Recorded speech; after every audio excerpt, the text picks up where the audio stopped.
हाय दोस्तों, कैसे हैं। उम्मीद है आप सब ठीक होंगे, अपनी पढ़ाई कर रहे होंगे।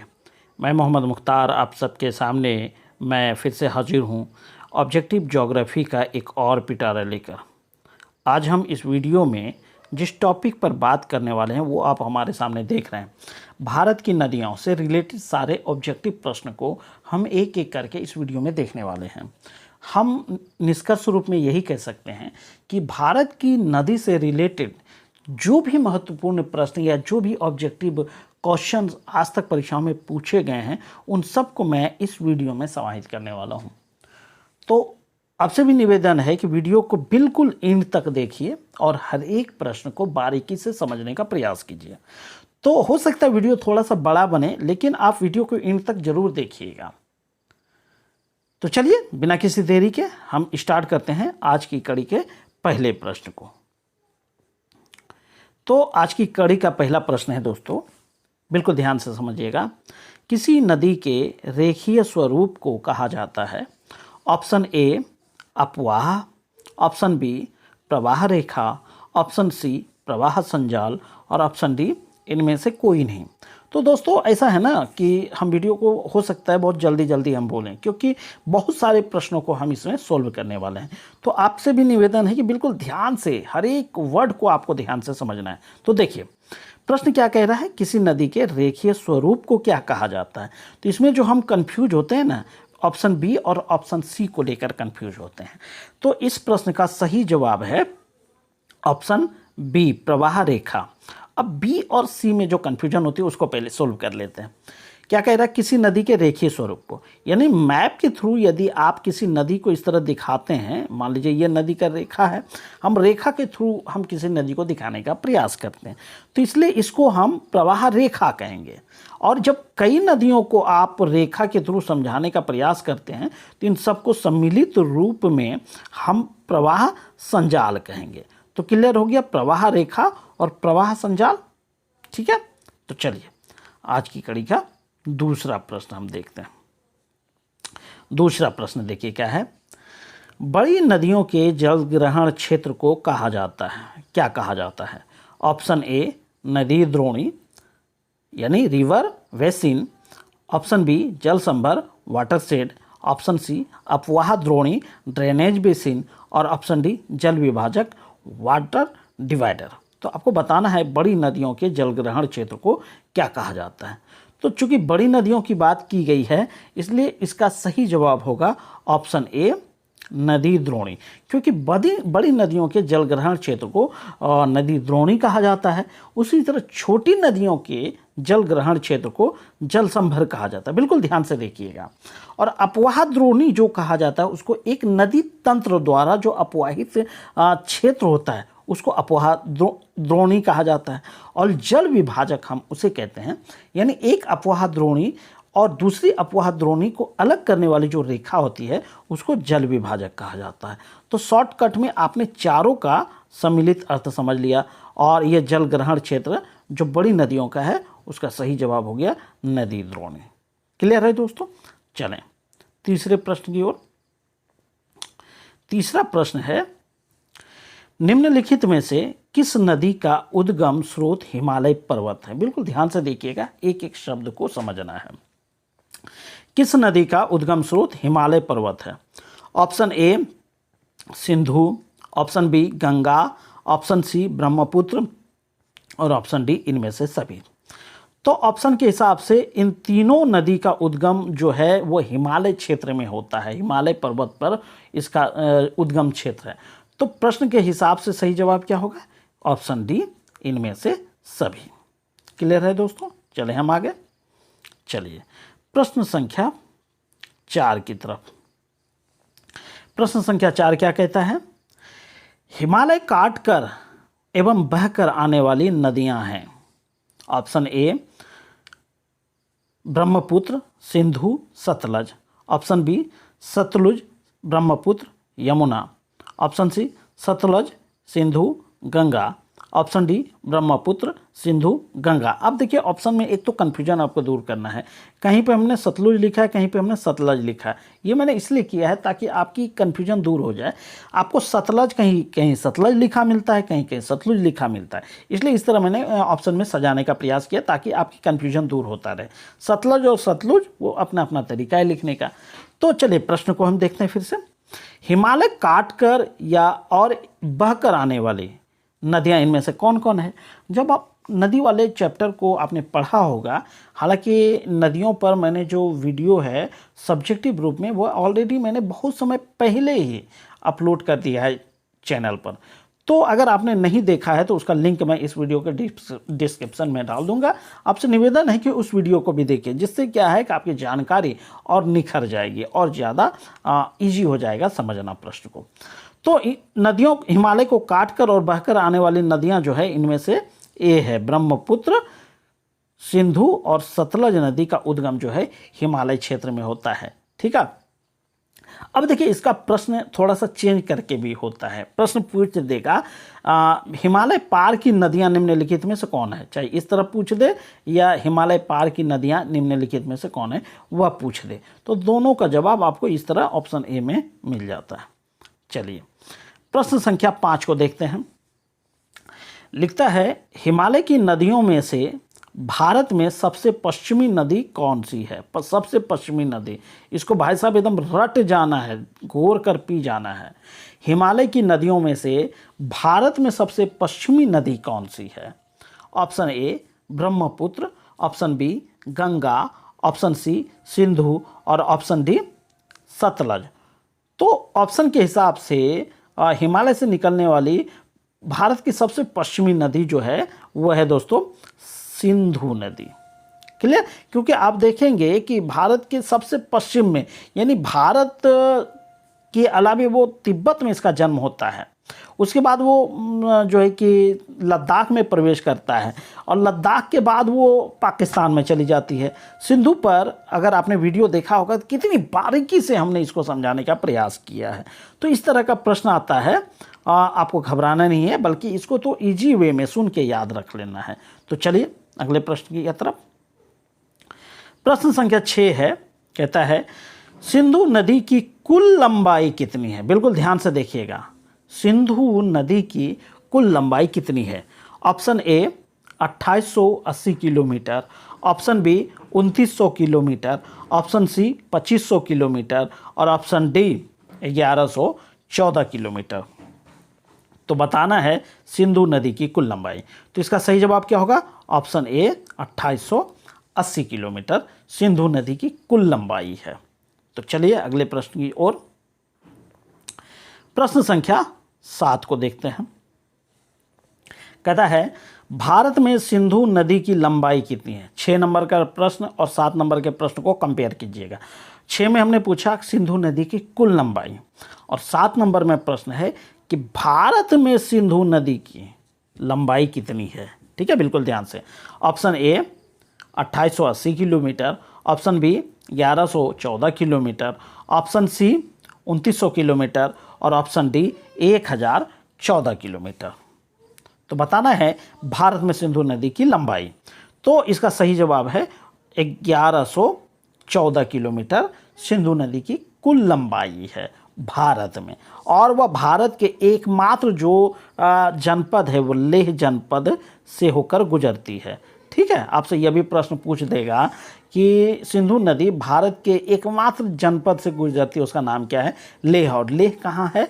लद्दाख में। अब यह भी प्रश्न पूछ देगा कि लेह में सिंधु नदी की कितनी लंबाई है? वह है 1114 किलोमीटर। चलिए अगले प्रश्न की तरफ। 8 नंबर प्रश्न बिल्कुल ध्यान से और बारीकी से समझिएगा। सिंधु नदी का उद्गम किस स्थान से होता है उसे कहते हैं? इसको किस कीजिएगा, चूंकि सेंटेंस को अगर सही लिखिएगा, सिंधु नदी का उद्गम जिस स्थान से होता है उसे कहते हैं। Option A Bokharchu, option B Singi Khamban, option C Shermukh और ऑप्शन डी इनमें से सभी। आई होप कि आपको इस तरह का प्रश्न आज तक कहीं नहीं मिला होगा, लेकिन मैंने आपकी जानकारी को बढ़ाने के लिए, इंक्रीज करने के लिए ऐसे प्रश्न को समाहित करने का प्रयास किया। अब देखिए प्रश्न क्या कह रहा है, सिंधु नदी का उद्गम जिस स्थान से होता है उसे क्या कहा जाता है। अगर आपने सिंधु नदी वाला वीडियो देखा होगा तो उसमें हमने बखूबी बताया है। पहले तो इसका उत्तर जान लीजिए। सिंधु नदी का उद्गम जिस स्थान से होता है उसका सही जवाब है इनमें से सभी। बोखरचू, सिंगी खम्बान और शेरमुख, ये तीनों उसका नाम है।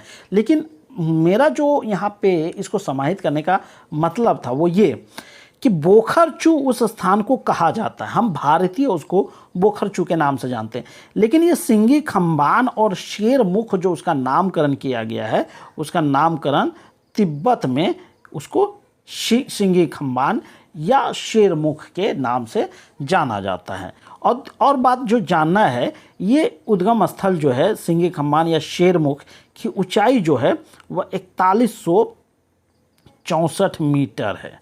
ठीक है, समुद्र तल से ऊंचाई है। तो आपसे प्रश्न में ये भी पूछ देगा कि सिंगी खम्बान की या शेरमुख की या बोखरचू की ऊंचाई कितनी है, वो है 4164 मीटर। ठीक है, चले हम प्रश्न संख्या 9 की तरफ। प्रश्न संख्या 9 देख लीजिए क्या कहता है। सिंधु नदी किस जगह एक दार्शनिक महाखड्ड का निर्माण करती है।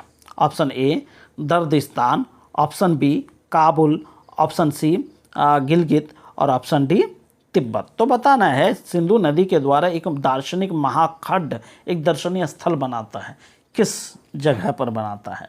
तो इसका सही जवाब क्या है दोस्तों, इसका सही जवाब है गिलगित के निकट। गिलगित के निकट जो है सिंधु नदी एक बहुत बड़े गड्ढे का निर्माण करती है, जो धार्मिक रूप से एक दर्शनीय स्थल कहा जाता है। ठीक है, चलिए अगले प्रश्न की ओर। प्रश्न संख्या 10 को देखते हैं। कहता है निम्नलिखित में से सिंधु की सहायक नदी जो भारत में नहीं बहती है।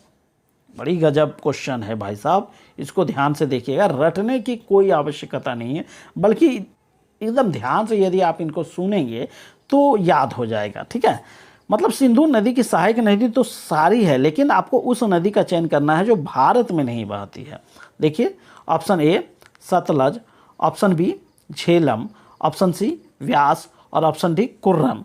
तो आप देखेंगे कि हम भारतीय जो है खासकर ये सब सुना सुना नाम लगता है, सतलज, झेलम, व्यास, कुर्रम।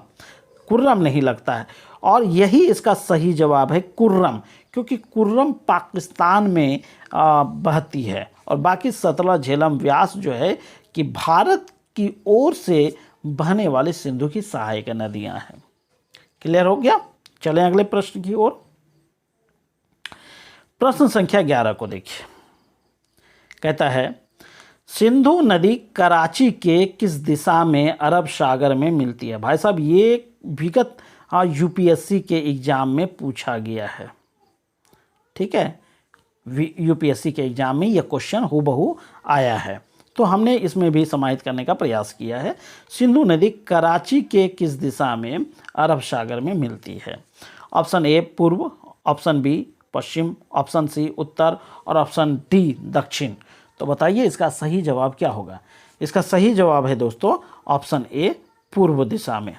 ठीक है, चलिए अगले प्रश्न की ओर। ऑप्शन है 12 नंबर प्रश्न है। कहता है भारत की किन दो नदियों का उद्गम स्थल लगभग एक ही है। ऑप्शन ए सिंधु एवं गंगा, ऑप्शन बी सिंधु एवं ब्रह्मपुत्र, ऑप्शन सी ब्रह्मपुत्र एवं गंगा, ऑप्शन डी सतलज, गंगा एवं सतलज। तो भाई साहब लगभग एक ही है, मतलब उन दो नदियों को बताना है जिनका उद्गम स्थल एक ही है। तो ऑप्शन के हिसाब से इसका सही जवाब क्या होगा दोस्तों। इसका सही जवाब है ऑप्शन बी सिंधु और ब्रह्मपुत्र, क्योंकि सिंधु और ब्रह्मपुत्र का जो जन्म होता है वह तिब्बत के मानसरोवर झील के निकट होता है। ठीक है, चलिए अगले प्रश्न की ओर। प्रश्न संख्या 13 को देखते हैं। कहता है सिंधु जल संधि कब हुआ था। बहुत ही इंपॉर्टेंट क्वेश्चन, वीवीआई क्वेश्चन, इसलिए इसको तो हर हाल में आपको याद रखना ही है। सिंधु जल संधि कब हुआ? ऑप्शन ए 1956 ईस्वी, ऑप्शन बी 1960 ईस्वी, ऑप्शन सी 1965 ईस्वी और ऑप्शन डी 1975 ईस्वी। तो बताइए इसका सही जवाब क्या है? तो इसका सही जवाब है ऑप्शन बी 1960 ईस्वी। ठीक है, और सिंधु जल संधि जो है भारत और पाकिस्तान के बीच हुआ है, और वो संधि जो है सिंधु और उनकी सहायक नदियों से रिलेटेड है। ठीक है, तो चलिए अगले प्रश्न की ओर। प्रश्न संख्या 14 देखते हैं। सिंधु जल संधि से लाभान्वित होने वाले भारत के राज्य हैं। Option A Punjab, option B Haryana, option C Rajasthan और ऑप्शन डी इनमें से सभी। तो ऑप्शन के हिसाब से इसका सही जवाब है ऑप्शन डी, इनमें से सभी, क्योंकि सिंधु जल संधि से जो जल हम प्राप्त करते हैं वो पंजाब, हरियाणा और राजस्थान में सिंचाई के लिए मुख्य रूप से प्रयुक्त होता है। ठीक है, तो चलिए प्रश्न संख्या 15 पर क्या कहता है? निम्नलिखित में से किस नदी को मृत्यु की नदी, रिवर ऑफ डेथ, कहा जाता है? Option A Sohan, option B Shyok, option C Kabul और ऑप्शन डी स्वात। ये सब जो है नदियाँ वो सिंधु नदी की सहायक नदियाँ हैं।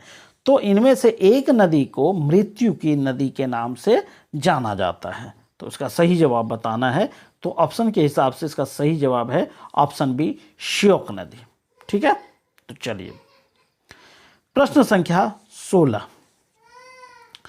निम्नलिखित में से सतलुज नदी का पौराणिक नाम है? Option A Vitasta, option B Vipasha, option C Parushni, option D Shatudri. तो पहले हम देख लेते हैं कि ये किन किन नदियों का पौराणिक नाम है। देखिए बिल्कुल ध्यान से, वितस्ता जो है वह झेलम का पौराणिक नाम है। ठीक है, विपाशा व्यास नदी का ये पौराणिक नाम है।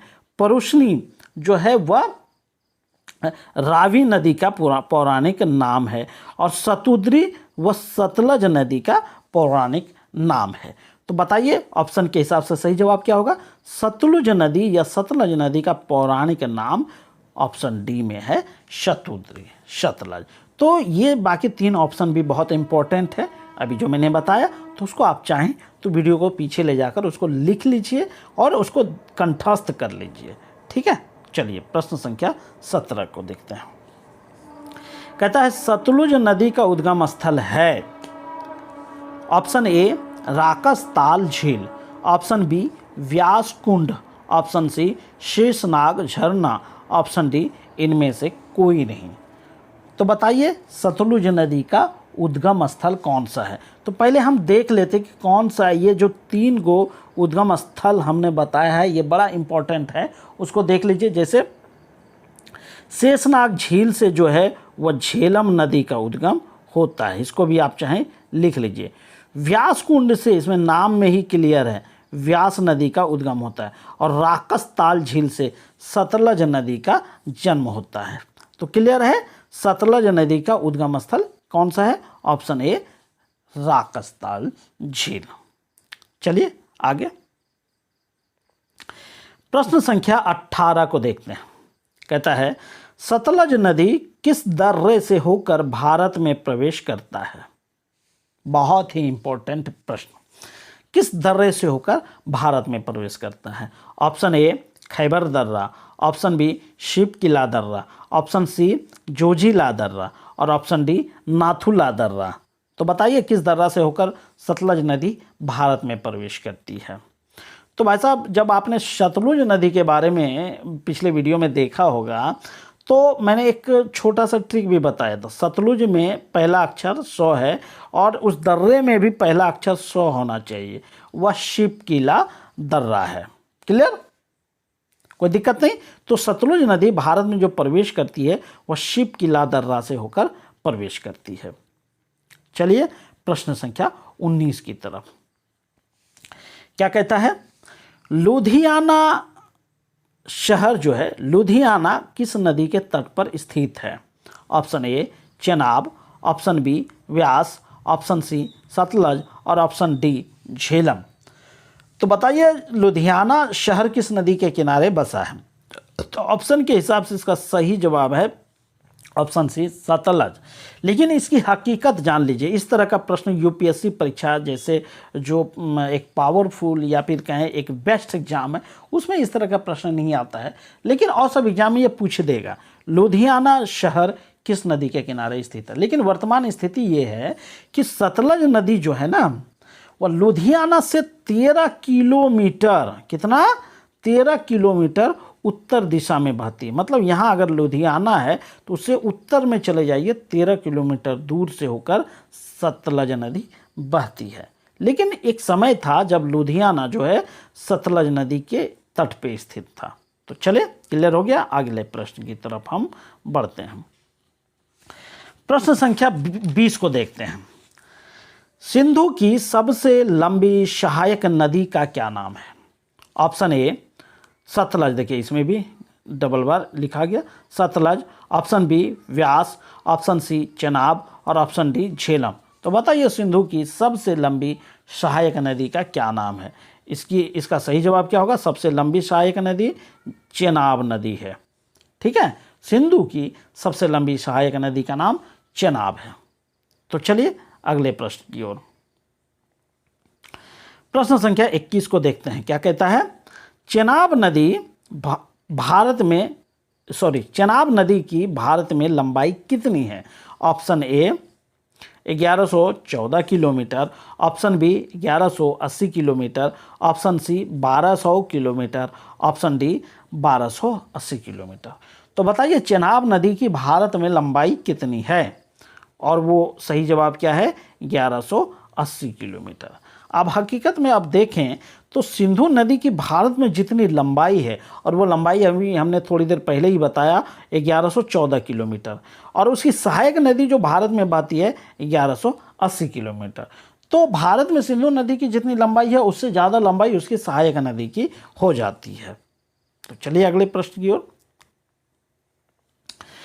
चंद्रभागा नदी जो है, चंद्रभागा किसकी प्रमुख सहायक नदी है? Option A Ganga, option B Sindhu, option C Brahmaputra और ऑप्शन डी यमुना। तो पहले क्लियर कर लेते हैं ये चंद्रभागा है कौन। तो चंद्रभागा को जो है ना हम चेनाब नदी के नाम से जानते हैं।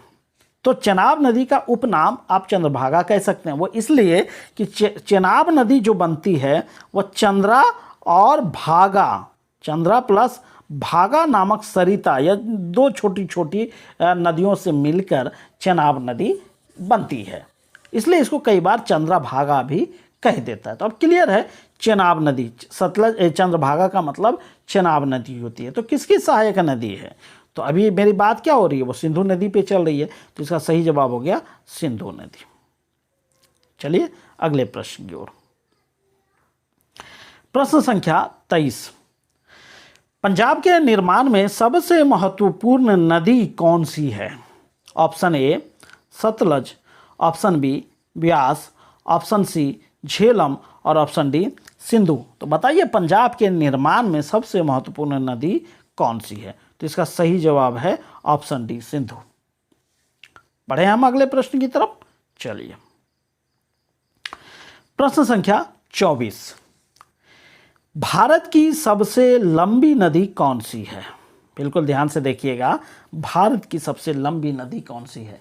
Option A Godavari, option B Krishna, option C Mahanadi और ऑप्शन डी गंगा।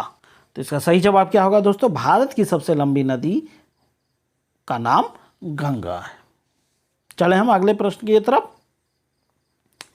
थोड़ा जल्दी जल्दी करना होगा क्योंकि वीडियो कुछ ज़्यादा ही लंबा होने वाला है, और हम कोशिश कर रहे हैं कि कम से कम समय में हम अधिक से अधिक प्रश्न को सोल्व कर पाएँ। तो चलिए स्टार्ट करते हैं अगले प्रश्न को। 25 नंबर प्रश्न है, भारत में सबसे अधिक नौगम्य दो नदियां हैं।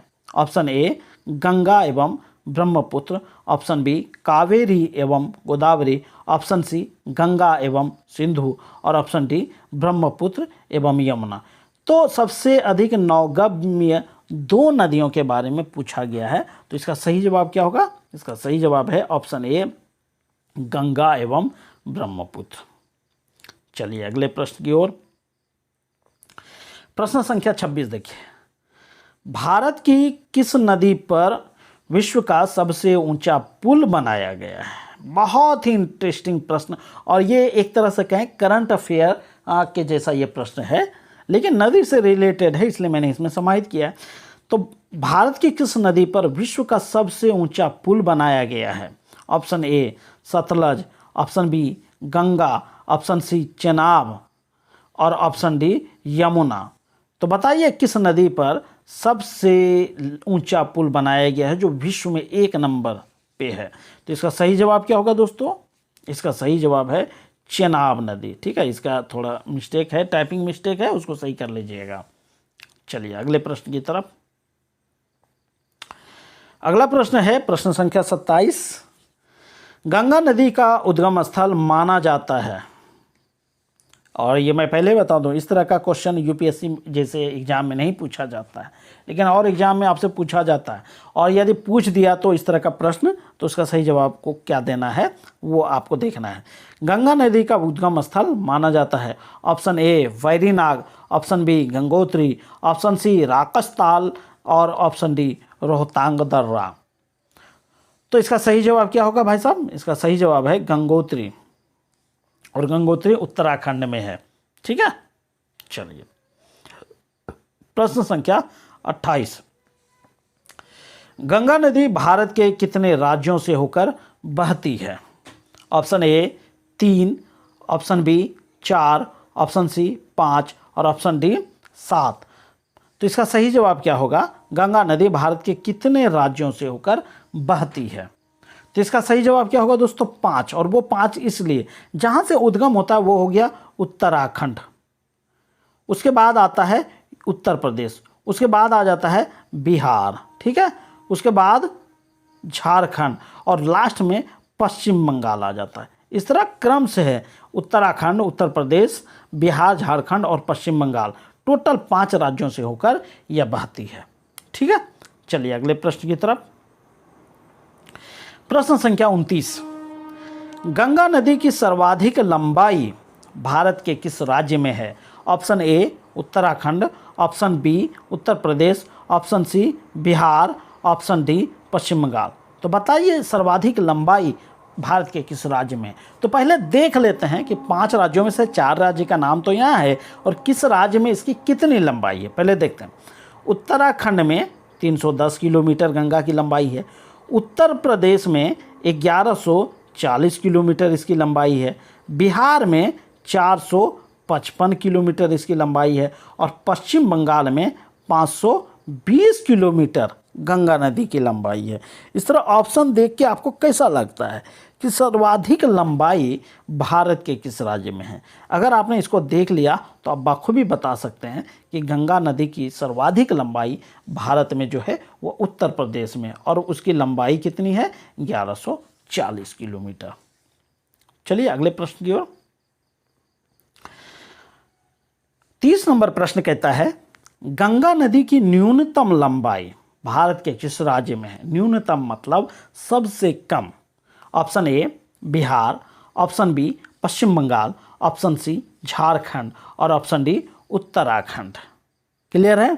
तो सबसे कम जो लंबाई है वह न्यूनतम लंबाई झारखंड की है, और वहाँ पर मात्र 40 किलोमीटर गंगा नदी की लंबाई है, और दूसरे स्थान पर, नीचे से दूसरे स्थान पर बिहार आता है। और बीपीएससी जैसा एग्ज़ाम बड़ा टफ एग्ज़ाम है। अभी जो है कि 68वीं जो एग्ज़ाम हुआ उसमें एक तरह से यह कहें कि पूछा गया है कि गंगा नदी जो है जो झारखंड में प्रवेश करती है, कहाँ से प्रवेश करती है? इस तरह का प्रश्न पूछ दिया, झारखंड में प्रवेश करती है कहाँ से? लेकिन उसमें जब आप ऑप्शन देखेंगे तो मिर्जा चौकी एक ऑप्शन था, मिर्जा चौकी के बाद वो झारखंड में प्रवेश कर जाती है। तो चलिए अगले प्रश्न की तरफ। प्रश्न संख्या 31 को देखते हैं, क्या लिखा है? गंगा नदी की लंबाई कितनी है? अभी आप राज्यवार उनका लंबाई देख रहे थे, अब यहाँ पे टोटल लंबाई की बात की गई है। गंगा नदी की लंबाई कितनी है? ठीक है, option A 2880 kilometre, option B 2525 kilometre, option C 2900 kilometre और ऑप्शन डी इनमें से कोई नहीं। तो बाकी ये जो 3 लंबाई है ना दोस्तों, बड़ा इंटरेस्टिंग है और बड़ा इंपॉर्टेंट है, इनको तो हर हाल में याद रखना है। पहले हम देख लेते हैं कि इस तरह का जो प्रश्न पूछा जाता है किस किस के लिए। अभी हम जो 30 क्वेश्चन अभी हम सोल्व कर लिए, उनमें से आपने देखा कि 2880 किलोमीटर किसकी लंबाई थी, वह थी सिंधु नदी की लंबाई हमने देखा। 2525 किलोमीटर जो लंबाई है वह है गंगा की लंबाई, और 2900 किलोमीटर जो है वह है ब्रह्मपुत्र की लंबाई। क्लियर है? तो 3 प्रमुख नदियां जो है उसकी लंबाई मैंने एक एक करके बता दिया। अब आप गंगा नदी की लंबाई समझ गए होंगे। इसका सही जवाब है ऑप्शन बी 2525 किलोमीटर। ठीक है, चलिए अगले प्रश्न की तरफ। बड़ा इंटरेस्टिंग प्रश्न है 32। कहता है अलकनंदा और मंदाकिनी नदी कहाँ पर मिलती है। अब हम गंगा नदी की ओर बढ़े हैं और गंगा नदी से उभरने वाले सारे प्रश्न को एक एक करके देखेंगे। तो कहता है अलकनंदा और मंदाकिनी नदी कहाँ पर मिलती है। Option A Vishnuprayag, option B Nandprayag, option C Karnaprayag और ऑप्शन डी रुद्रप्रयाग। सारे प्रयाग है, लेकिन बताना है अलकनंदा और मंदाकिनी नदी कहाँ मिलती है। तो भाई साहब बड़ा इंटरेस्टिंग ढंग से ये गंगा नदी वाला जब आप वीडियो देखेंगे तो उसमें मैंने एक बड़ा ट्रिकी ढंग से आपको समझाने का प्रयास किया है।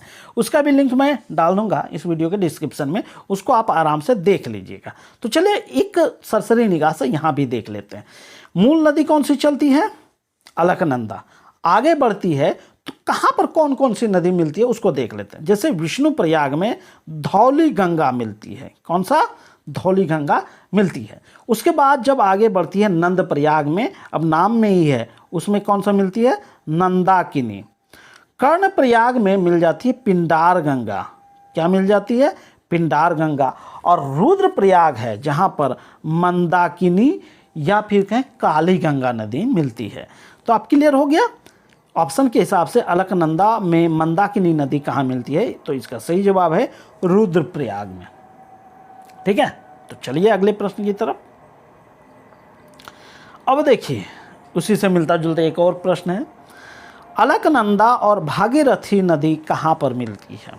अभी आपने बखूबी देख लिया, अलकनंदा और भागीरथी नदी कहाँ मिलती है। Option A Karnaprayag, option B Rudraprayag, option C Gangotri और ऑप्शन डी देवप्रयाग। तो बताइए अलकनंदा में भागीरथी नदी कहाँ मिलती है। और बड़ा इंटरेस्टिंग प्रश्न है, भागीरथी नदी अलकनंदा में जिस जगह मिलती है उस दोनों के सम्मिलित नाम को गंगा कहा जाता है। तो आप थोड़ा थोड़ा सा तो दिमाग में क्लियर हो ही रहा होगा कि अलकनंदा नदी में भागीरथी नदी कहाँ मिलती है। और उसका सही जवाब है ऑप्शन डी देवप्रयाग। और देवप्रयाग में जब ये भागीरथी नदी मिलती है उसके बाद इसका नामकरण हो जाता है गंगा नदी। अब आपसे एक प्रश्न पूछ देगा कि किन दो नदियों के मिलन के बाद उसका नामकरण गंगा नदी हो जाता है, तो उसका जवाब क्या होगा, अलकनंदा और भागीरथी नदी। और वो कहाँ पर मिलती है, देवप्रयाग में। तो क्लियर। चलें अगले प्रश्न की तरफ। कहता है गंगा की सहायक नदियां जो नीचे वर्णित है कौन उत्तर की ओर प्रवाहित होती है। अब ऐसे सब प्रश्न पे लोग अमूमन ध्यान नहीं देते हैं और एग्जामिनर ऐसे सब प्रश्नों को कलेक्ट करती है आपके एग्जाम के लिए। तो हर तरह से आपको दिमाग रखना है, ध्यान रखना है और समझने का प्रयास करना है। तो प्रश्न क्या कह रहा है, गंगा की सहायक नदियां जो नीचे वर्णित है कौन उत्तर की ओर प्रवाहित होती है। कहने का मतलब वो दक्षिण दिशा से जा रही है, उत्तर दिशा की ओर। तो option A Kosi, option B Ghaghara, option C Son और ऑप्शन डी गंडक। तो इसका सही जवाब क्या होगा दोस्तों, इसका सही जवाब होगा सोन नदी। ठीक है, इसका सही जवाब क्या होगा, सोन नदी। क्योंकि सोन नदी वो इस तरह से दक्षिण दिशा से आगे बढ़ती है। ये मान लीजिए मूल गंगा नदी है तो इधर से सोन नदी जाती है। अब थोड़ा सा और गौर कर लेते हैं ये सब नदियों को कि गंगा नदी में कहाँ पर आकर मिलती है। जैसे कोसी नदी है वह भागलपुर के निकट मिलती है, इसको भी ध्यान से रखिएगा, याद कर लीजिएगा। भागलपुर के निकट कोसी नदी गंगा में मिलती है। घाघरा नदी जो है वह मिलती है छपरा में। घाघरा कहाँ मिलती है, छपरा के निकट गंगा नदी में मिलती है। सोन नदी जो है ना दोस्तों, वो पटना के निकट गंगा नदी में मिलती है। और गंडक जो है ना दोस्तों, वो हाजीपुर के निकट गंगा नदी में मिलती है। ठीक है, चलिए अगले प्रश्न की ओर। प्रश्न संख्या 35। भारत का सबसे बड़ा अपवाह तंत्र विकसित करने वाली नदी है। Option A Sindhu, option B Ganga, option C Brahmaputra और ऑप्शन डी इनमें से कोई नहीं। तो ऐसे सब प्रश्न जो है ये ऑप्शन 3 ठो जो देख रहे हैं ए बी सी, ये तीनों आपको कंफ्यूज करते हैं। लेकिन आपको कंफ्यूजन नहीं पैदा करना है, बल्कि दिमाग में बैठा लेना है कि भारत का सबसे बड़ा अपवाह तंत्र विकसित करने वाली कौन सी नदी है। तो जाहिर सी बात है, जो सबसे बड़ी नदी होगी वही तो सबसे बड़ा अपवाह तंत्र विकसित करेगा। तो क्लियर हो गया। सबसे बड़ा नदी भारत में कौन सी है? गंगा। तो इसका सही जवाब क्या होगा? ऑप्शन बी गंगा, क्योंकि गंगा नदी ही भारत में सबसे बड़ा अपवाह तंत्र निर्मित करती है। चलिए प्रश्न संख्या 36 कहता है, निम्न में से कौन सी नदी यमुना नदी में नहीं मिलती है? बड़ा इंटरेस्टिंग प्रश्न है। यमुना नदी में नहीं मिलती है। Option A Betwa, option B Ken, option C Teesta और ऑप्शन डी सोन नदी। अभी पिछले ही प्रश्न में हमने देखा है, सोन नदी के बारे में हमने बताया है। तो इसका सही जवाब क्या होगा? सोन नदी, क्योंकि सोन नदी गंगा में मिलती है। यमुना भी गंगा की सहायक नदियां हैं, लेकिन ये जो ऑप्शन ए बी सी है ये यमुना नदी की सहायक नदियां हैं। ठीक है, चलिए अगले प्रश्न की ओर। प्रश्न संख्या 37। भगीरथी नदी निकलती है कहाँ से? ऑप्शन ए गंगोत्री से, ऑप्शन बी मानसरोवर से, ऑप्शन सी गोमुख से और ऑप्शन डी तपोवन से। तो बताइए भागीरथी नदी कहाँ से निकलती है? तो इसका सही जवाब क्या है? ऑप्शन सी गोमुख से। ठीक है, तो चलिए अगले प्रश्न की ओर। प्रश्न संख्या 38। विश्व का सबसे बड़ा और तेजी से वृद्धि करने वाला डेल्टा है। ऑप्शन ए सुंदरबन का डेल्टा, ऑप्शन बी नर्मदा का डेल्टा, ऑप्शन सी तापी का डेल्टा और ऑप्शन डी महानदी का डेल्टा। तो बताइए दुनिया का सबसे बड़ा और तेजी से वृद्धि करने वाला। पहले मैं बता दूं, इसमें 2 प्रश्न एक साथ समाहित किया मैंने। आपसे इस तरह प्रश्न भी पूछ देगा कि विश्व का सबसे बड़ा डेल्टा कौन सा है, या पूछ देगा कि विश्व में सबसे तेजी से वृद्धि करने वाला डेल्टा कौन सा है। दोनों प्रश्न सेम है, तो मैंने यहाँ दोनों प्रश्न को समाहित किया है। तो इसका सही जवाब क्या होगा? इसका सही जवाब है ऑप्शन ए सुंदरबन का डेल्टा। और सुंदरबन का डेल्टा कहाँ निर्मित होता है? ये जो है गंगा और ब्रह्मपुत्र नदी जब मिलती है वह आगे जाकर सुंदरबन का डेल्टा बनाती है। वह थोड़ा हिस्सा भारत में और थोड़ा हिस्सा बांग्लादेश में निर्मित होता है। ठीक है, चलिए अगले प्रश्न की ओर। प्रश्न संख्या 39 क्या कहता है? सुंदरवन को कब नेशनल पार्क घोषित किया गया?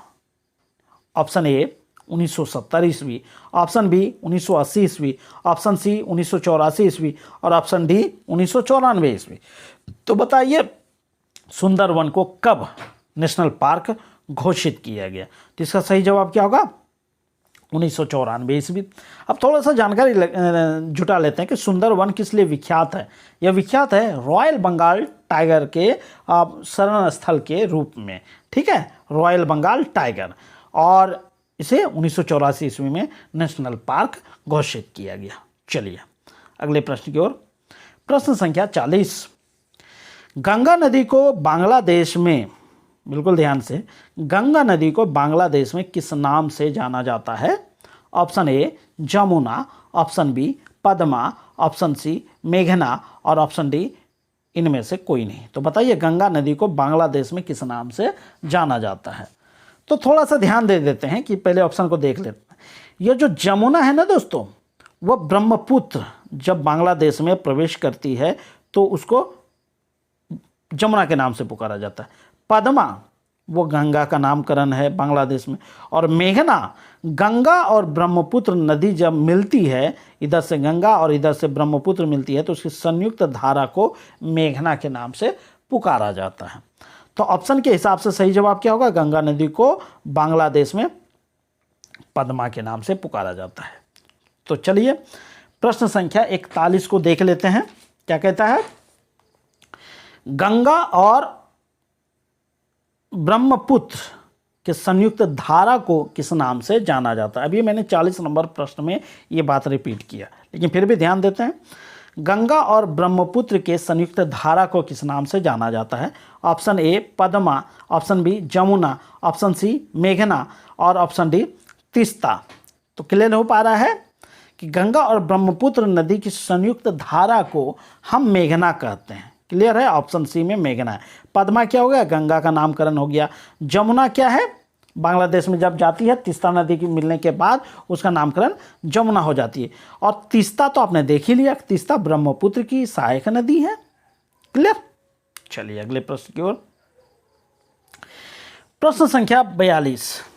भारत में गंगा एक्शन प्लान की शुरुआत कब हुई? ऑप्शन ए 1985 ईस्वी, ऑप्शन बी 1990 ईस्वी, ऑप्शन सी 2016 ईस्वी और ऑप्शन डी 2018 ईस्वी। तो बताइए गंगा एक्शन प्लान की शुरुआत भारत में कब हुई? ऐसे प्रश्न, सब प्रश्न को रट के पी जाना है। हाँ, गंगा एक्शन प्लान भारत में 1985 ईस्वी में शुरू हुआ। तो चलिए अगले प्रश्न की ओर। प्रश्न संख्या 43 को देखते हैं। कहता है भारत में नमामि गंगे परियोजना की शुरुआत कब हुई? ऑप्शन ए 1985 ईस्वी, ऑप्शन बी 1990 ईस्वी, ऑप्शन सी 2016 ईस्वी और ऑप्शन डी 2018 ईस्वी। तो बताइए नमामि गंगे परियोजना की शुरुआत कब हुई भारत में? तो इसका सही जवाब क्या है दोस्तों? इसका सही जवाब है 2016 ईस्वी। और 2-3 बातें और जान लेते हैं। ये जो नमामि गंगे परियोजना जो है, ये भारत में जो है योजना जो आई वह गंगा को पूर्ण रूप से स्वच्छ करने की योजना है। और इसमें जो 100% जो भागीदारी होती है वह केंद्र सरकार की होती है। ठीक है, ये 2-3 बातें आपको ध्यान में रख लेनी चाहिए। तो चलिए अगले प्रश्न की तरफ। प्रश्न संख्या 44 देखते हैं। कहता है उत्तराखंड उच्च न्यायालय ने हाल ही में निम्न में से किस नदी को कानूनन जीवित व्यक्ति माना है? बड़ी गजब बात, मतलब किस नदी को जीवित व्यक्ति माना है? तो जाहिर सी बात है उसको आम भारतीय के नाते हर तरह के अधिकार उसे प्राप्त होंगे। तो ऑप्शन क्या है? Option A Ganga, option B Brahmaputra, option C Sindhu और ऑप्शन डी गोदावरी। तो इसका सही जवाब है ऑप्शन ए गंगा। एक और नदी है तो प्लस आप कर लीजिए यमुना। गंगा और यमुना नदी को उत्तराखंड उच्च न्यायालय ने जीवित व्यक्ति का दर्जा दिया और वो समय जो था फैसला जो जब दिया 20 मार्च 2017 ईस्वी को। तो 1-2 बार और रिपीट कर लीजिए। उत्तराखंड उच्च न्यायालय ने गंगा और यमुना नदी को 20 मार्च 2017 ईस्वी को कानूनन जीवित व्यक्ति का दर्जा दिया। तो इस तरह गंगा और यमुना नदी को मौलिक अधिकार भी प्राप्त है, याद रखिएगा। तो चलिए अगले प्रश्न की तरफ। गंगा स्मार्ट सिटी की शुरुआत कब हुई? ऑप्शन ए 2010 ईस्वी, ऑप्शन बी 2014 ईस्वी, ऑप्शन सी 2016 ईस्वी और ऑप्शन डी 2018 ईस्वी। तो इसका सही जवाब क्या होगा दोस्तों? इसका सही जवाब है 2016 ईस्वी गंगा स्मार्ट सिटी की शुरुआत की गई। तो अभी अब जो 43 नंबर क्वेश्चन नमामि गंगे परियोजना और गंगा स्मार्ट सिटी, ये दोनों की शुरुआत 2016 ईस्वी में आपने देखा। तो चलिए अगले प्रश्न की ओर। कहता है गंगा की सबसे लंबी सहायक नदी का क्या नाम है? Option A Yamuna, option B Kosi, option C Ghaghara और ऑप्शन डी गंडक। बताइए गंगा की सबसे लंबी सहायक नदी का क्या नाम है? तो इसका सही जवाब क्या होगा? Option A Yamuna. यमुना नदी गंगा की सबसे लंबी सहायक नदी है। यमुना नदी के बारे में जान लीजिए, यह गंगा की सबसे पश्चिमी क्या है? सबसे पश्चिमी सहायक नदी है। अब थोड़ा सा पीछे आप रिमाइंड कीजिए, भारत की सबसे पश्चिमी नदी जो हिमालय से निकलती है वो है सिंधु, और गंगा की सहायक नदी जो सबसे पश्चिम में बहती है वो है यमुना। एक चीज़ और यमुना नदी के बारे में, वो क्या है, उसका उद्गम जो है यमुनोत्री हिमनद से होता है। कहाँ से? यमुनोत्री हिमनद से इसका उद्गम होता है, और इसकी लंबाई जो है वह 1370 किलोमीटर है, और इसका मिलन जो गंगा नदी में होता है वो प्रयागराज के आसपास होती है। प्रयागराज यानी पुराने समय में हम इसको इलाहाबाद के नाम से जानते थे। तो इस तरह हमने यमुना नदी पर कई सारे बातें आपको बता दी। इसको चाहे आप रिमाइंड करके पीछे, वीडियो थोड़ा पीछे करके एक एक करके उसे नोट कर लीजिए, तो यमुना नदी से रिलेटेड सारे प्रश्न आपके कवर हो जाएंगे। चलिए अगले प्रश्न की ओर। प्रश्न संख्या 47 कहता है, गंगा की कौन सी सहायक नदी मध्य नेपाल से होकर गुजरती है? Option A Gomti, option B Ghaghara, option C Gandak, और ऑप्शन डी कोसी। तो बताइए कौन सी नदी जो गंगा की सहायक नदी है लेकिन वो मध्य नेपाल से होकर गुजरती है। ये इस तरह का नेपाल है तो इसके ठीक बीचों बीच होकर गुजरती है। तो इसका सही जवाब क्या है? तो इसका सही जवाब है दोस्तों वह है ऑप्शन सी में गंडक नदी। ठीक है, तो गंडक नदी नेपाल के ठीक बीचों बीच होकर गुजरती है। बाकी ये सारी नदियां जो है वो एक न एक तरह से नेपाल से ही होकर आती है। तो इसको भी इंटरेस्टिंग बनाइएगा और दिमाग में इसको सेट कर लीजिएगा। ठीक है, चले हम प्रश्न संख्या 48 की ओर। कहता है, किस नदी को काली गंगा के नाम से जाना जाता है? Option A Yamuna, option B Sharda, option C Kosi, और ऑप्शन डी गोमती। तो बताइए किस नदी को काली गंगा के नाम से पुकारा जाता है? एक तो गंगा है ही, दूसरा काली गंगा के नाम से किस नदी को पुकारा जाता है? तो ऑप्शन के हिसाब से सही जवाब इसका क्या होगा? शारदा नदी। ठीक है, शारदा नदी को हम काली गंगा के नाम से भी पुकारते हैं। तो चलिए प्रश्न संख्या 49। तो दोस्तों बोर हो रहे होंगे लेकिन बड़ा इंटरेस्टिंग बनाइए आप वीडियो को, क्योंकि आपके फ़ायदे के लिए सारे वीडियो हम लेकर आते हैं, और एक एक वीडियो आपके 1-1 लाख रुपए के बराबर है ना। तो चलिए देखते हैं 49 नंबर प्रश्न। जब हम आपके लिए थोड़ा सा मेहनत कर रहे हैं तो थोड़ा सा आप भी अपने लिए मेहनत कर लीजिए। ठीक है, चलिए 49 नंबर प्रश्न क्या कहता है? भारत की कौन सी नदी मार्ग परिवर्तन के लिए कुख्यात है? अब देखिए कुख्यात, कहीं पे विख्यात, दोनों आता है, तो वो अपना अपना तरीका है याद करने का। तो कौन सी नदी मार्ग परिवर्तन के लिए कुख्यात है? Option A Yamuna, option B Gandak, option C Kosi, और ऑप्शन डी घाघरा। तो बताइए कौन सी नदी मार्ग परिवर्तन के लिए विख्यात है? तो इसका सही जवाब क्या होगा? कोसी नदी। कोसी नदी बिहार के लिए एक तरह से शोक है, और इसका उद्गम जो है वह गोसाई थान से होती है। कहाँ से? गोसाई थान के जगह से होती है। कोसी को सप्तकोशी के नाम से भी जाना जाता है। ठीक है, सप्तकोशी के नाम से जाना जाता है, और यह नेपाल में जो है 7 नदियों से होकर मिलन से बनी है, तो इसलिए इसको सप्तकोशी कहा गया। और इसकी जो मूल धारा है ना दोस्तों, कोसी की मूल धारा नेपाल में वह अरुण नाम से पुकारी जाती है ना, अरुण नदी के नाम से पुकारी जाती है। और यह कोसी नदी गंगा में किस जगह पर मिलती है? वो है भागलपुर में मिलती है। तो इस तरह कोसी नदी से पूछे जाने वाले सारे प्रश्नों को हमने 49 नंबर में कवर कर दिया। तो चलिए अगले प्रश्न पर। 50 नंबर प्रश्न अभी मैंने रिपीट किया। कौन सी नदी बिहार का शोक कहा जाता है? Option A Ganga, option B Yamuna, option C Kosi, और ऑप्शन डी घाघरा। तो बताइए, अभी मैंने 49 नंबर प्रश्न में रिपीट किया मैंने, बिहार का शोक किसे कहा जाता है? तो इसका सही जवाब क्या है? कोसी नदी को बिहार का शोक कहा जाता है। चलिए अगले प्रश्न की तरफ। प्रश्न संख्या 51 क्या कहता है? गंगा का एकमात्र सहायक नदी का क्या नाम है जिसका उद्गम मैदान में होता है? बड़ा इंटरेस्टिंग प्रश्न भाई साहब, इसको रटना नहीं है बल्कि दिमाग में सेट कर लेना है। Option A Yamuna, option B Son, option C Kosi और ऑप्शन डी गोमती। तो बताइए कौन सी नदी है जो गंगा की एक सहायक नदी भी है और उसका उद्गम मैदानी भागों में होती है। तो ऑप्शन के हिसाब से इसका सही जवाब क्या होगा? गोमती नदी। क्योंकि गोमती नदी का उद्गम जो है इसमें नाम में ही क्लियर है, वो गोमत ताल से इसका जन्म होता है और इसको कई बार फुलहर झील के नाम से भी पुकारा जाता है। क्या? फुलहर झील के नाम से पुकारा जाता है।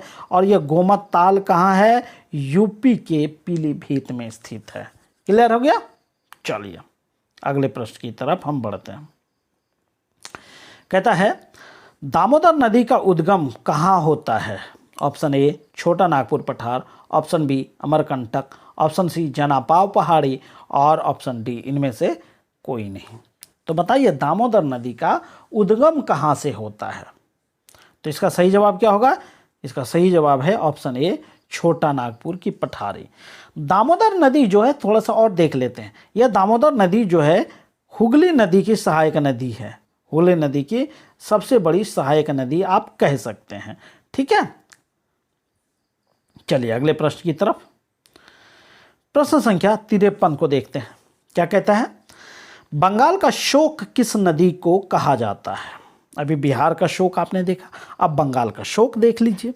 ऑप्शन ए दामोदर नदी, ऑप्शन बी बराकर नदी, ऑप्शन सी हुगली नदी और ऑप्शन डी गंगा नदी। तो पहले हम देख लेते हैं इसका जवाब क्या है। 53 नंबर प्रश्न का जवाब क्या है? बंगाल का शोक जो है दामोदर नदी को कहा जाता है। क्लियर हो गया? इसका सही जवाब क्या है? दामोदर नदी। अब चूंकि ये बाकी नदी जो है ना बड़ा मतलब एक दूसरे से जुड़ा हुआ है। पहली बात गंगा नदी ये हो गई। जब फरक्का के पास गंगा नदी पहुंचती है वहां से एक नदी निकाली गई है, उसको हम हुगली नदी के नाम से जानते हैं। हुगली नदी की सबसे बड़ी सहायक नदी का नाम दामोदर नदी है और दामोदर नदी की सबसे बड़ी सहायक नदी का नाम बराकर नदी है। इस तरह चारों नदी किसी न किसी रूप में एक दूसरे से जुड़ा हुआ है। ठीक है, चलिए अगले प्रश्न की ओर। प्रश्न संख्या 54 कहता है विभ्रंश घाटी के निर्माण का संबंध किस नदी से है? Option A Narmada, option B Tapti, option C Damodar और ऑप्शन डी हुगली। तो बताइए विभ्रंश घाटी का निर्माण का संबंध किस नदी से है? तो इसका सही जवाब क्या होगा दोस्तों? इसका सही जवाब होगा दामोदर नदी। ठीक है, इसका सही जवाब क्या होगा? दामोदर नदी। तो चलें अगले प्रश्न की ओर। चलिए प्रश्न संख्या 55 कहता है भारत में गंगा की अंतिम सहायक नदी कौन सी है? ये सब अभी गंगा नदी के इर्द गिर्द ही टहल रहे हैं।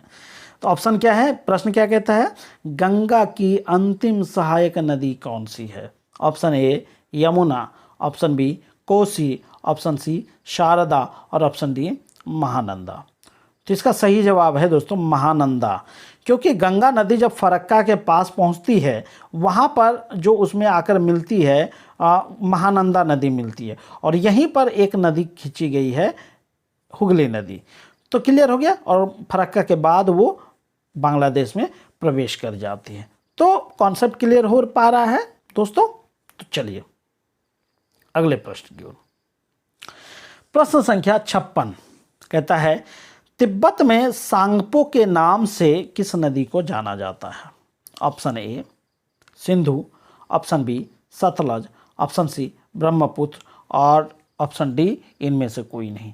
तो बताइए सांगपो के नाम से किस नदी को पुकारा जाता है? तो इसका सही जवाब क्या होगा दोस्तों? इसका सही जवाब है ब्रह्मपुत्र नदी को तिब्बत में सांगपो के नाम से पुकारा जाता है। तो चलें अगले प्रश्न की तरफ। प्रश्न संख्या 57 देखते हैं। कहता है ब्रह्मपुत्र नदी को अरुणाचल प्रदेश में किस नाम से जाना जाता है? बड़ा इंटरेस्टिंग प्रश्न, इसको भाई साहब रट जाइए, दिमाग में एकदम सेट कर लीजिए। ठीक है, ब्रह्मपुत्र नदी वाला भी वीडियो में इस वीडियो के लिंक डिस्क्रिप्शन में डाल दूंगा, उसको आप देख लीजिएगा और सारे कॉन्सेप्ट यहाँ क्लियर हो जाने वाले हैं। तो पहले देख लेते हैं कि ब्रह्मपुत्र, ये जो तीनों ऑप्शन आपको दिख रहा है, सांगपो, दिहांग और ब्रह्मपुत्र, ये ब्रह्मपुत्र का ही नाम है। लेकिन चूंकि प्रश्न पूछा है अरुणाचल प्रदेश में इसको किस नाम से पुकारा जाता है, तो पहले देख लीजिए सांगपो नामकरण कहाँ पे हुआ है। ब्रह्मपुत्र को जो सांगपो कहा जाता है वो कहा जाता है तिब्बत में। सांगपो तिब्बत के बाद वो भारत में प्रवेश करती है। दिहांग, दिहांग वो आ जाते हैं, चूंकि भारत का राज्य हो जाता है अरुणाचल प्रदेश, वहाँ पर इसको दिहांग के नाम से पुकारा जाता है। और ब्रह्मपुत्र नामकरण जो है ना दोस्तों, वह नामकरण है असम में। कहाँ पर? असम में इसको ब्रह्मपुत्र के नाम से पुकारा जाता है। अब क्लियर हो गया कि ब्रह्मपुत्र नदी को कहाँ पर किस नाम से पुकारा जाता है। तो भारत में इसको दो नाम से पुकारा जाता है, एक दिहांग के नाम से, एक ब्रह्मपुत्र के नाम से। दिहांग नदी कहाँ पर है? अरुणाचल प्रदेश में। और ब्रह्मपुत्र नदी कहाँ है? असम में। तो अरुणाचल प्रदेश में किस नाम से पुकारा गया? ऑप्शन बी, दिहांग के नाम से। क्लियर हो गया? चलिए, कहता है विश्व का सबसे बड़ा नदी द्वीप माजुली का निर्माण किस नदी के द्वारा होता है? Option B Sindhu, sorry option A Sindhu, option B Sutlej, option C Brahmaputra और ऑप्शन डी महानदी। तो विश्व का सबसे बड़ा नदी या द्वीप का निर्माण ब्रह्मपुत्र नदी के द्वारा किया जाता है। और वो कहाँ पर निर्मित होता है? असम में या फिर असम में, बोलिए। ठीक है, चलिए अगले प्रश्न की ओर। प्रश्न संख्या 59 क्या कहता है? भारत की सर्वाधिक चौड़ी नदी कौन सी है? भाई साहब दिमाग में एकदम सेट कर लीजिए, ये एकदम वीवीआई क्वेश्चन है। ठीक है, भारत की सर्वाधिक चौड़ी नदी कौन सी है? Option A Sindhu, option B Ganga, option C Brahmaputra और ऑप्शन डी गंगा। तो बताइए भारत की सर्वाधिक चौड़ी नदी कौन सी है? तो इसका सही जवाब है ऑप्शन सी ब्रह्मपुत्र। ठीक है, कोई दिक्कत नहीं। चलिए अगले प्रश्न की ओर। प्रश्न संख्या 60 कहता है विश्व में जल क्रीड़ा के हेतु प्रसिद्ध नदी का क्या नाम है? विश्व में प्रसिद्ध है जल क्रीड़ा हेतु। Option A Sankosh, option B Teesta, option C Rangit और ऑप्शन डी मानस। तो बताइए कौन सी नदी जल क्रीड़ा के लिए, मतलब जल में खेल के लिए प्रसिद्ध है? इसका सही जवाब क्या होगा दोस्तों? रंगित नदी। ठीक है, चलें हम आगे। और रंगित नदी कहाँ स्थित है? रंगित नदी स्थित है सिक्किम में। ठीक है, चलिए अगले प्रश्न की ओर। प्रश्न संख्या 61 क्या कहता है? विश्व का सबसे बड़ा बांध हीराकुंड बांध किस नदी पर बना है? Option A Mahanadi, option B Godavari, option C Krishna और ऑप्शन डी कावेरी। तो बताइए विश्व का सबसे बड़ा बांध हीराकुंड बांध किस नदी पर बना है? तो इसका सही जवाब क्या होगा दोस्तों? महानदी पर इसका निर्माण हुआ है। अब थोड़ा सा देख लेते हैं महानदी के बारे में, जान लेते हैं कि महानदी का उद्गम कहाँ से होता है। इसका उद्गम होता है अमरकंटक से। अमरकंटक पठार जो है वह है छत्तीसगढ़ में, वहाँ पर महानदी का जन्म होता है। और महानदी की लंबाई जो है दोस्तों वह 851 किलोमीटर है। ठीक है, तो चलिए अगले प्रश्न की तरफ। प्रश्न संख्या 62 क्या कहता है? दक्षिणी गंगा या वृद्ध गंगा या दक्षिण भारत की गंगा के नाम से किस नदी को जाना जाता है? Option A Mahanadi, option B Godavari, option C Krishna और ऑप्शन डी कावेरी। तो बताइए दक्षिणी गंगा या दक्षिण भारत की गंगा या वृद्ध गंगा के नाम से किस नदी को पुकारा जाता है? तो इसका सही जवाब क्या होगा? इसका सही जवाब है गोदावरी नदी। ठीक है, तो चलिए अगले प्रश्न की तरफ। प्रश्न संख्या 63 कहता है प्रायद्वीपीय भारत के सर्वाधिक राज्यों से गुजरने वाली नदी कौन सी है? या फिर कहें दक्षिण भारत के सर्वाधिक राज्यों से गुजरने वाली नदी कौन सी है? Option A Mahanadi, option B Godavari, option C Kaveri और ऑप्शन डी कृष्णा। तो इसका सही जवाब क्या होगा दोस्तों? इसका सही जवाब है ऑप्शन बी गोदावरी। अभी आपने गोदावरी के बारे में ही देखा, यह दक्षिण भारत की वृद्ध गंगा या फिर दक्षिण भारत की गंगा या वृद्ध गंगा के नाम से जाना जाता है, और यह प्रायद्वीपीय भारत के सर्वाधिक राज्यों से होकर गुजरती है। अब देखिए, थोड़ा सा ट्रिक अपना लीजिए कि जो बूढ़ी होती है वह गांव घर में बूढ़ी आज भी वो फेमस है, हमारी संस्कृति का वो हिस्सा है कि वो आस पड़ोस के कई घरों की मालकिन होती है। हमारी माएँ, जब मैं छोटा था उसमें देखा करता था मैं कि हमारी दादी जो होती है वह कई घरों की बहुओं को अपने इशारों पर नचाती थी। तो इसे भी एक ट्रिक अपना सकते हैं कि जो बूढ़ी गंगा है वह भारत के सर्वाधिक राज्यों से होकर गुजरती है। अब थोड़ा सा और बातें देख लेते हैं गोदावरी के बारे में। वो ये देख लेते हैं कि इसकी लंबाई जो है वह 1465 किलोमीटर है, और यह दक्षिण भारत की सर्वाधिक लंबी नदी है। ठीक है, और यह एक तरह से कहें भारत की दूसरी सबसे लंबी, कौन सी दूसरी, सेकंड स्थान की सबसे लंबी नदी है। पहली तो गंगा नदी हो गई 2525 किलोमीटर, और दूसरी जो सबसे लंबी नदी है वह हो गई गोदावरी 1465 किलोमीटर। ठीक है, चलिए अगले प्रश्न की तरफ। कहता है 64 नंबर प्रश्न, एशिया का सबसे बड़ा रेल सह सड़क मार्ग किस नदी पर निर्मित किया गया है? Option A Godavari, option B Sindhu, option C Ganga, और ऑप्शन डी कावेरी।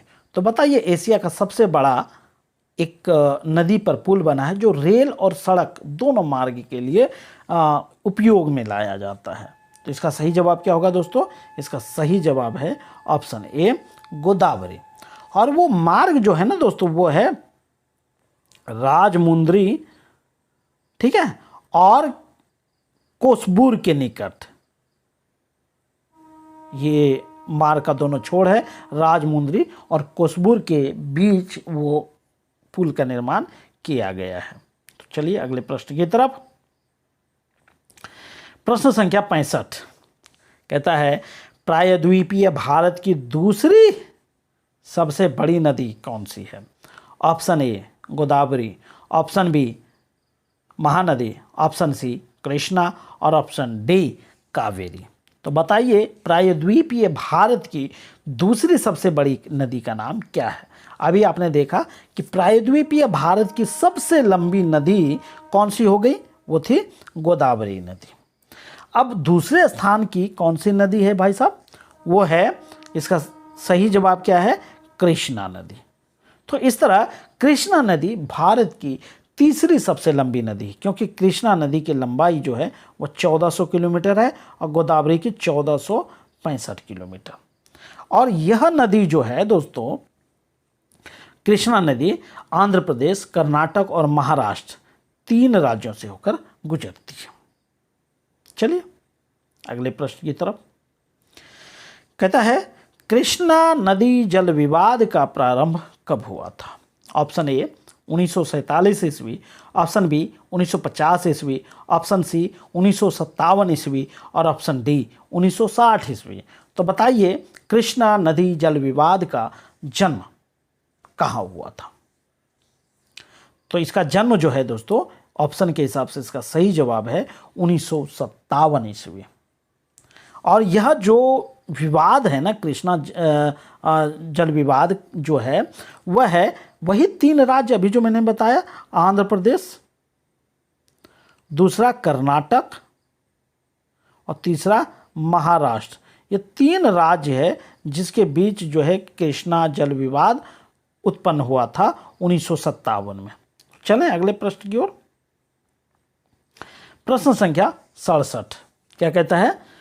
धुआंधार जलप्रपात, बिल्कुल ध्यान से, धुआंधार जलप्रपात कौन सी नदी बनाती है? ऑप्शन ए नर्मदा नदी, ऑप्शन बी तापी नदी, ऑप्शन सी कृष्णा नदी, और ऑप्शन डी कावेरी नदी। तो बताइए, धुआंधार जलप्रपात का निर्माण कौन सी नदी करती है? तो इसका सही जवाब क्या होगा? इसका सही जवाब है ऑप्शन ए नर्मदा नदी। तो चलिए अगले प्रश्न की ओर। प्रश्न संख्या 68 कहता है, दामोदर नदी किस नदी की सबसे बड़ी सहायक नदी है? Option A Ganga, option B Yamuna, option C Sindhu और ऑप्शन डी हुगली। अभी कुछ देर पहले ही इस पर बहुत डिस्कस हुआ कि दामोदर नदी किस नदी की सबसे बड़ी सहायक नदी है, और वो है ऑप्शन डी हुगली नदी। चलें अगले प्रश्न की ओर। प्रश्न संख्या 69 क्या कहता है, जायकवाड़ी जल विद्युत परियोजना किस नदी पर निर्मित है? Option A Sutlej, option B Kaveri, option C Godavari और ऑप्शन डी महानदी। तो बताइए जायकवाड़ी जल विद्युत परियोजना किस नदी पर निर्मित किया गया है? तो इसका सही जवाब क्या है? गोदावरी नदी। ठीक है, चलिए अगले प्रश्न की ओर।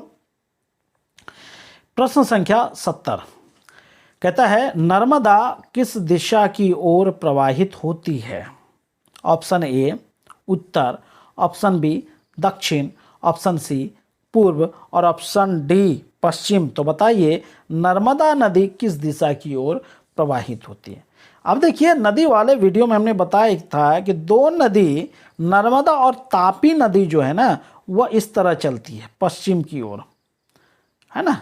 नर्मदा ऊपर तापी नीचे, और पश्चिम की ओर जाती है और अरब सागर में अपना जल विसर्जित करती है।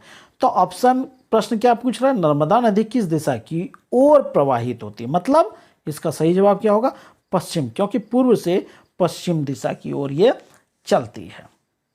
ठीक है, चलें अगले प्रश्न की ओर। प्रश्न संख्या 70 क्या कहता है, राजघाट नदी घाटी परियोजना, बिल्कुल ध्यान से, राजघाट नदी घाटी परियोजना किस नदी पर निर्मित किया गया है? Option A Sutlej, option B Betwa, option C Ravi और ऑप्शन डी चेनाब। तो बताइए राजघाट नदी घाटी परियोजना किस नदी पर निर्मित किया गया है? तो इसका सही जवाब क्या है दोस्तों? इसका सही जवाब है बेतवा नदी। ठीक है, बेतवा नदी पर राजघाट नदी घाटी परियोजना निर्मित किया गया है। तो दोस्तों अब हम वीडियो को एंड की तरफ ले जा रहे हैं, बिल्कुल ध्यान से तल्लीनता के साथ, और थोड़ी देर देख लीजिए, फिर वीडियो हम समाप्त करेंगे। प्रश्न संख्या 72 क्या कहता है, कपिला किस नदी की सहायक नदी है? Option A Krishna, option B Kaveri, option C Mahanadi और ऑप्शन डी गोदावरी। तो कपिला किस नदी की सहायक नदी है? इसका सही जवाब क्या होगा? इसका सही जवाब होगा दोस्तों कावेरी नदी। कपिला जो है कावेरी नदी की एक सहायक नदी है। प्रश्न संख्या 73 यानी 73, भारत की कौन सी नदी कर्क रेखा को 2 बार काटती है? यह विश्व के लिए, वर्ल्ड ज्योग्राफी के लिए भी यह क्वेश्चन है। भारत की कौन सी नदी, इसको वीवीआई कर लीजिए, भारत की कौन सी नदी कर्क रेखा को 2 बार काटती है? एक option A Narmada, option B Tapti, option C Son और ऑप्शन डी माही नदी। तो इसका सही जवाब क्या होगा दोस्तों? इसका सही जवाब है माही नदी। ठीक है, चलिए अगले प्रश्न की ओर। प्रश्न संख्या 74 कहता है, गंगा नदी पर निर्मित महात्मा गांधी सेतु किस राज्य में स्थित है? Option A Bihar, option B Jharkhand, option C Paschim Bangal और ऑप्शन डी उत्तर प्रदेश। तो महात्मा गांधी सेतु वह बिहार में स्थित है। ये बीपीएससी के लिए बहुत ही इंपॉर्टेंट क्वेश्चन है, इसको बड़ी बारीकी से ध्यान में रखिएगा। ठीक है, तो चलें अगले प्रश्न की ओर, और इस वीडियो का अंतिम प्रश्न। ठीक है, 75 प्रश्न, एडन नहर किस नदी से निकाली गई है? फिर से, एडन नहर किस नदी से निकाली गई है? Option A Narmada, option B Tapi, option C Damodar और ऑप्शन डी हुगली नदी। तो बताइए एडन नहर किस नदी से निकाली गई है? और इसका सही जवाब है दामोदर नदी। अब दामोदर से देखिए बहुत सारे कन्फ्यूजन हो गए। गंगा की अंतिम सहायक नदी महानंदा हो गई, वह कहाँ पर मिलती है? फरक्का के पास। फरक्का से गंगा नदी से एक नदी निकलती है हुगली, और हुगली की सबसे बड़ी सहायक नदी हो गई दामोदर। दामोदर की सबसे बड़ी सहायक नदी हो गई बराकर, और बराकर नदी पर एक कौन सी नहर निकाली गई है? वह हो गई एडन नहर। क्लियर? तो इस तरह दोस्तों इस वीडियो में हमने टोटल 75 वीवीआई क्वेश्चंस को समाहित करने का प्रयास किया और ये सारे प्रश्न आपके परीक्षा के दृष्टिकोण से महत्वपूर्ण हैं। तो वीडियो कैसा लगा कमेंट करके ज़रूर बताइए, और अगर आप हमारे चैनल पर नए हैं तो चैनल को ज़रूर सब्सक्राइब कीजिए और इसे जितना ज़्यादा से ज़्यादा हो सके दोस्तों में से शेयर कीजिए। चलिए तब तक के लिए खुश रहिए, आबाद रहिए। Thank you.